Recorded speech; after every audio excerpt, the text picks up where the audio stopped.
Have you ever tried to explain your feelings to someone and halfway through the sentence, realized you were giving yourself away completely? Like every word was stripping away a layer of protection you didn't even know existed? It's a strange and terrifying feeling. You start talking about something simple, maybe some discomfort at work or frustration with a relationship, but suddenly you're there, naked and vulnerable, revealing parts of yourself that even you didn't know very well. Franz Kafka intimately knew this dangerous territory where explanation transforms into confession. He wrote that writing is prayer, but perhaps he could have also said that explaining is confessing without a priest, without guaranteed forgiveness, only with the hope that someone will understand us. There's a precise moment when this happens, an invisible line we cross without noticing. You're talking about your day, trying to be rational and objective, when suddenly your voice falters a little. Your hands begin to tremble almost imperceptibly, and then you realize you're no longer explaining situations, you're revealing wounds. You're no longer sharing facts, you're confessing fears. It's as if there's a secret switch inside us that, when activated, transforms any casual conversation into a moment of absolute truth. Maria went through this last week. She was explaining to a friend why she had ended her relationship. She started with the practical reasons: incompatible schedules, different goals, the distance. But as she spoke, the words began to come out slower, heavier. "Actually," she said, and it was already too late to go back, "actually, I never felt good enough for him.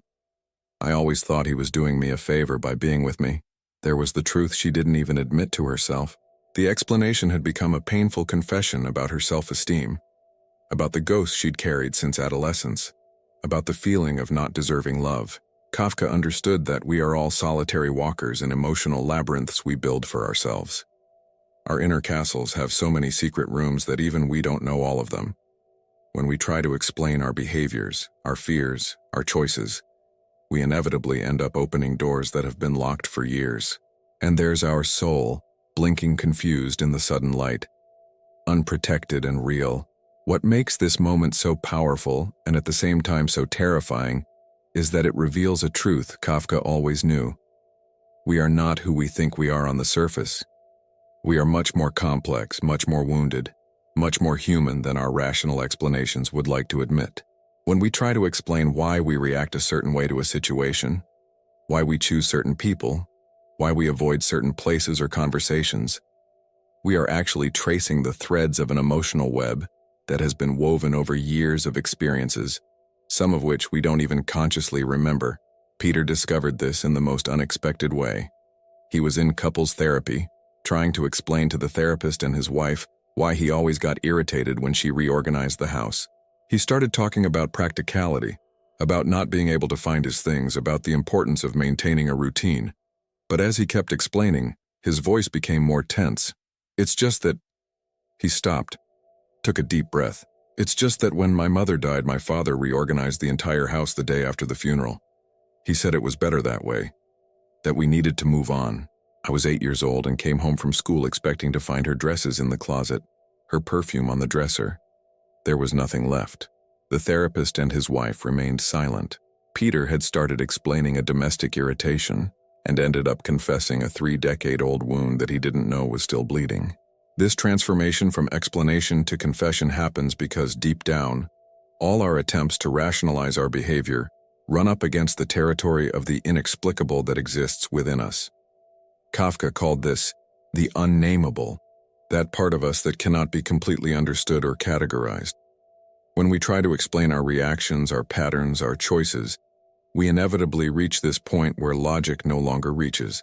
And that's where explanation becomes confession, because we are forced to admit that there are forces within us that we don't completely control. Society teaches us that we should be able to explain everything about ourselves. We're told to be self-aware, to understand our triggers, to have clarity about our goals and motivations. But Kafka knew that the human condition is much more mysterious and contradictory than these explanations can capture. We are beings who carry paradoxes, who harbor conflicting desires, who respond to stimuli we can't always identify. When we try to explain ourselves completely, we end up stumbling over this complexity, and explanation becomes confession. There's something deeply liberating about this process, even though it's uncomfortable. When we stop trying to be completely rational and start accepting that some parts of us are mysterious even to ourselves, we create space for a deeper honesty. Confession isn't necessarily about guilt or regret. Sometimes it's simply about recognition. Recognizing that we are human, that we carry history, that our reactions have roots that go far beyond the present moment. The writer began to realize this when she tried to explain to a friend why she always chose emotionally unavailable partners. She had all the psychological theories at her fingertips: attachment patterns, childhood wounds, fear of intimacy. But when she started talking, something more truthful emerged.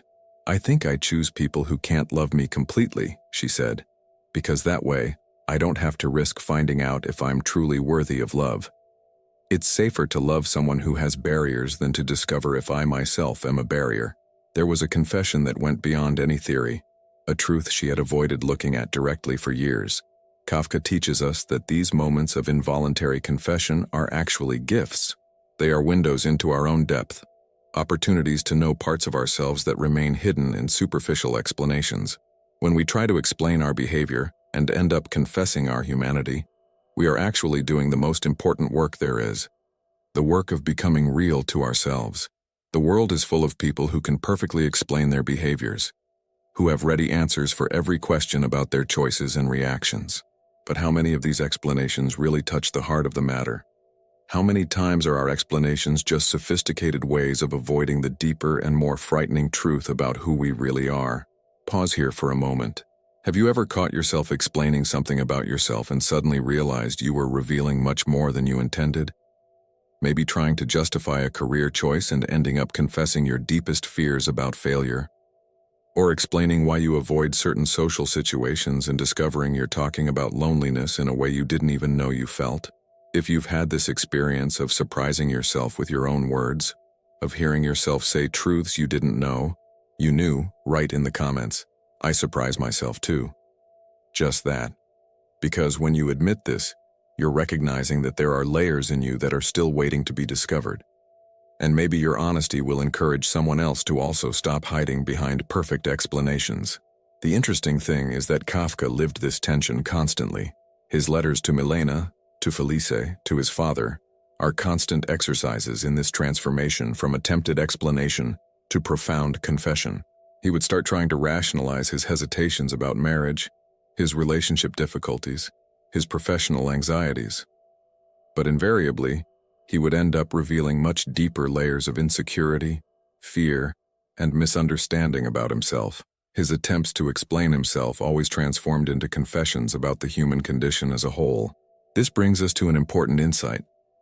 Perhaps the goal isn't to be able to explain ourselves completely, but rather to develop courage for our confessions. Courage to admit that we don't always know why we do what we do. Courage to recognize that some of our reactions come from places so deep within us that we can barely access them. Courage to accept that we are a mystery even to ourselves, and that this isn't a flaw, but a fundamental characteristic of human experience. When we can make this transition, when we stop trying to be completely explicable and start accepting our confessional nature, something changes in the quality of our relationships, because the person in front of us stops receiving polite explanations and starts receiving our real humanity. And this creates a possibility for connection that perfect explanations can never achieve. The mother realized this when she tried to explain to her teenage son why she sometimes got irritated when he didn't clean his room. She started talking about responsibility, about learning to take care of one's own spaces, about preparation for adult life. But as she spoke, something more truthful emerged. "Actually," she said, "when I see your messy room, it reminds me of how lost I felt at your age. And I get scared that you're feeling as lost as I felt, and I'm not able to help." Her son looked at her differently after that. She was no longer a mother giving a lecture about a messy room. She was a person sharing her vulnerability, her real concern, her imperfect but genuine love. Kafka knew we live in a world that demands explanations for everything. A world that wants us to categorize our feelings, rationalize our fears, have clear reasons for every choice. But he also knew that human emotional life is much more chaotic and mysterious than these demands can accommodate. We are not machines that can be completely understood through instruction manuals. We are complex organisms responding to stimuli that range from conscious memories to ancestral inheritances we don't even know we carry. Accepting this isn't giving up on self-knowledge. It's actually an invitation to a deeper and more honest kind of self-knowledge. Knowledge that includes recognition of our blind spots, our contradictions, our areas of mystery. When we stop trying to explain ourselves completely, we create space to know ourselves in a more compassionate and more real way. The executive discovered this when he was questioned in a meeting about why he always avoided public speaking, despite being competent in his field. He started giving the usual explanations. He preferred working behind the scenes, thought his time was better invested in other activities, didn't see value in self-promotion, but something in the way his colleagues looked at him made him go deeper. "The truth," he said, taking a deep breath, "is that every time I need to speak to a group, I hear my father's voice saying I have nothing interesting to contribute. He died 15 years ago, but apparently he's still here in the room with me." It was a moment of confession that transformed not only how colleagues saw him, but how he saw himself. This is the magic and terror of the moment when explanation becomes confession. It's a portal to our own depth, but also a place of extreme vulnerability. Because when we confess, when we reveal the true forces that move us, we are giving the world a part of ourselves that cannot be defended with logic or rationalization. We are showing ourselves as we really are, complicated, wounded, in process, human. Kafka invites us to embrace these moments not as failures of self-control, but as opportunities for authenticity. Every time our explanation becomes confession, we are practicing a form of courage that the world desperately needs. The courage to be real in a world that prefers performances. The courage to be deep in a world that wants shallow answers. The courage to be mystery in a world that demands complete explanations. And perhaps that's exactly what our most intimate relationships are waiting for from us. Not our perfect explanations, but our imperfect confessions. Not our ability to rationalize everything, but our willingness to share our areas of incomprehension. Because it's there, in that vulnerable territory where explanation meets confession, that true human encounter becomes possible. There's an even deeper dimension to this transformation from explanation to confession that deserves our attention. It's the realization that often when we try to explain ourselves to others, we are actually trying to explain ourselves to ourselves. We are using the other as a mirror to try to understand parts of us that remain obscure, even to our own consciousness. Kafka understood this when he wrote his endless letters, when he tried to explain his hesitations and fears. He wasn't just communicating with the recipient, he was using the process of articulation as a method of self-exploration. The psychologist noticed this in herself when she tried to explain to a supervisor why she had chosen to specialize in trauma. She started talking about the social importance of the work, about how she wanted to help people who had gone through difficult situations, about her academic interest in the subject. But as she kept talking, she realized she was really trying to understand something about herself that she had never clearly articulated. "I think," she said, stopping mid-sentence, "I think I chose this field because I need to understand how someone can rebuild themselves after the world collapses. Because my world collapsed when I was 12, when my parents divorced very violently, and I'm still trying to understand how I survived that." This exploratory function of the attempt to explain reveals something fundamental about how we function as human beings. We don't have direct and complete access to our own inner world. Our motives, our patterns, our reactions are often mysteries to ourselves. When we try to explain them to others, we are actually using language as an archaeological tool for the soul. We are digging layer by layer until we find the emotional artifacts that explain who we are today. Kafka knew this deeply. His diaries are full of attempts to explain himself, to rationalize his behaviors, to understand his own contradictions. But invariably, these attempts transformed into confessions about the fragmentary nature of human existence. He realized that we are all foreigners in our own experience, trying to decipher the signs of an emotional language we learned unconsciously over the years. The engineer discovered this when his wife asked him why he always got so agitated when there were changes at work. He started explaining about the importance of efficiency, about how constant changes hurt productivity, about his responsibility with deadlines. But while he spoke, he began to realize that there was something deeper happening. "You know," he said, interrupting his own explanation, My father changed jobs 7 times before I was 15. Each change meant moving cities, schools, friends. I learned that change means loss. When something changes at work, my body reacts as if I'm going to lose everything again.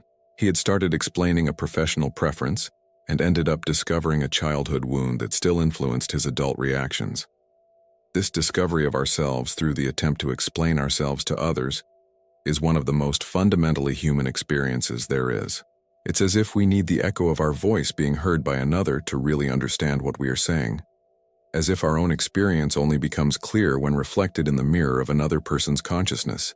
But there's an even more delicate aspect to this process. Sometimes when our explanation becomes confession, we are not only discovering something about ourselves, but also asking for something we don't know how to ask for directly. We are confessing in the hope of being absolved, understood, accepted despite our imperfections and mysteries. The daughter realized this when she tried to explain to her mother why she had chosen to live alone right after graduation, instead of staying home a little longer. She started talking about independence, about the importance of learning to manage on her own, about opportunities for personal growth. But as she spoke, her words became heavier, more emotionally charged. "The truth is," she said, her voice trembling, "I need to discover who I am when I'm not trying to be the daughter you want me to be. I love you, but I feel like I'm still playing a role, trying to be perfect, trying not to disappoint. And I'm afraid that if I don't leave now, I'll never discover who I really am underneath all these expectations." She wasn't just explaining a practical decision. She was confessing a deep need for authenticity and implicitly asking to be loved for what she was, not for what she could perform. Kafka understood this dimension of confession as silent request. His letters are full of moments where he tries to explain his behaviors but ends up confessing his desperate need to be understood and accepted in all his neurotic and contradictory complexity. He knew that we all carry this primitive hunger to be known completely and loved, despite the knowledge or perhaps because of it. The moment when explanation becomes confession is also the moment when we test the emotional safety of our environment. It's when we discover if the person in front of us can hold the weight of our real humanity without judgment or attempt to fix us. It's a moment of extreme vulnerability where we offer our rawest truth and hope it will be received with compassion. The teenager experienced this when he tried to explain to his father why his grades had dropped last semester. He started with the usual excuses: more demanding teachers, more extracurricular activities, difficulty concentrating. But something in his father's gaze, a mixture of concern and patience, made him go deeper. "Dad," he said, feeling his chest tighten, "I don't know what I want anymore. Everyone seems to be sure about the future, about which career to follow, about what makes them happy. But I wake up every day feeling lost, and it's hard to study for a future you can't even imagine." His father was silent for a moment, then said, "Thank you for telling me this, for letting me know what you're really going through." This response reveals something crucial about how to receive the confessions that emerge from attempts at explanation. When someone starts explaining a situation and ends up confessing a vulnerability, they are offering us a dangerous gift. They are giving us access to parts of themselves they normally keep protected. Our response determines whether they will feel safe to continue being real with us, or whether they will return to the safer territory of superficial explanations. Kafka teaches us that these moments of involuntary confession are sacred opportunities for human connection. When someone offers us their explanation that became confession, they are inviting us to witness their humanity without trying to fix it or judge it. They are asking us to hold space for their complexity, their contradictions, their unresolved mysteries. The wife realized this when her husband tried to explain why he had gotten so emotional watching a movie about fatherhood. He started talking about how well made the film was, about cinematographic techniques, about the quality of acting. But she noticed he was avoiding her gaze, that his voice was different. "What really touched you in the movie?" she asked gently. And then came the confession. "It reminded me of my father, of how he tried to be strong all the time, even when he was suffering. And it made me realize I do the same thing, that our children see me trying to be strong when actually I'm afraid I'm failing as a father." She didn't try to console him or minimize his concerns. She simply said, "How brave of you to share this with me. There's an art to receiving confessions just as there's an art to making them." When someone offers us an explanation that became confession, they are testing us to see if we are a safe harbor for their vulnerability. Our first reaction determines whether they will continue opening up or close up again in defensive explanations. The university professor learned this when a student tried to explain why he had missed several consecutive classes. The young man started with typical excuses: health problems, family issues, transportation difficulties. But something in the way the professor listened to him without hurry and without judgment made him go deeper. "Professor," he said, lowering his head, "the truth is, I don't feel smart enough to be here." All the other students seemed to understand everything quickly, ask intelligent questions, participate in discussions with ease. "I'm afraid to open my mouth and reveal that I'm an imposter." The professor recognized the sacred moment that was happening. Instead of trying to reassure or give advice immediately, he said, "Thank you for trusting me with this. It must have been difficult to carry this feeling alone." Kafka shows us that the ability to receive confessions is as important as the courage to make them. When someone offers us their explanation transformed into confession, they are giving us the opportunity to practice a very specific form of love. The love that doesn't try to fix, that doesn't minimize, that doesn't judge, but that simply witnesses and welcomes. The experienced nurse felt this when a colleague tried to explain why she had made a mistake during the previous shift. The colleague started with a technical analysis: work overload, staff shortage, confusing protocols. But as she spoke, her voice became lower, more vulnerable. "The truth," she said, "is that my daughter is going through a difficult phase at school. My marriage is complicated and I come to work with my head full of worries. Yesterday I wasn't present. My body was here, but my mind was at home, imagining how to solve problems that don't have easy solutions." The nurse recognized that this was no longer a discussion about medical procedures. It was a confession about the difficulty of being human while trying to care for other humans. These moments teach us something fundamental about the human condition. We are all carrying more than we appear to be. We all have rational explanations for our behaviors. But underneath these explanations, there's a universe of experiences, fears, hopes, and wounds that influence every decision we make. When we create space for these confessions to emerge, we are honoring the real complexity of human experience. The moment when explanation becomes confession is also a moment of involuntary intimacy. It's when the barriers we maintain between ourselves and others become porous, allowing our real essence to be seen. This can be terrifying, but it can also be deeply liberating, because there's something exhausting about trying to explain everything about ourselves in a way that makes rational sense. There's a strange relief in simply confessing our imperfect humanity. The artist discovered this when she tried to explain to a curator why her latest paintings were so somber. She started talking about technique exploration, artistic influences, aesthetic questions. But as she went on showing the paintings and trying to rationalize them, something more truthful began to emerge.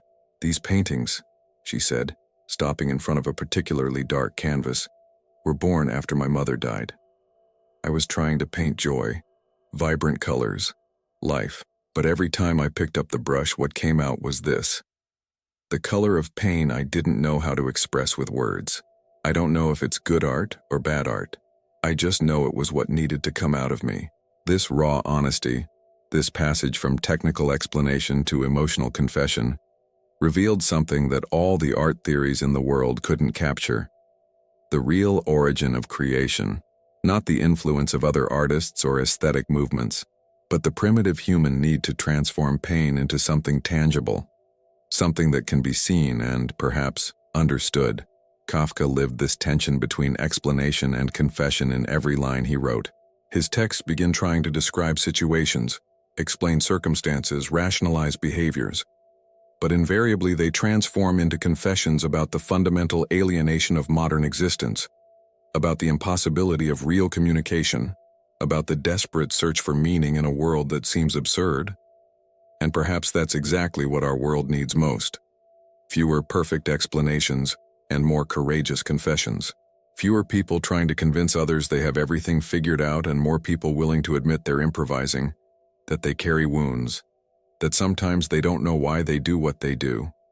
The moment when explanation becomes confession is a portal to authenticity. It's when we stop trying to be the edited version of ourselves and start revealing our unedited humanity.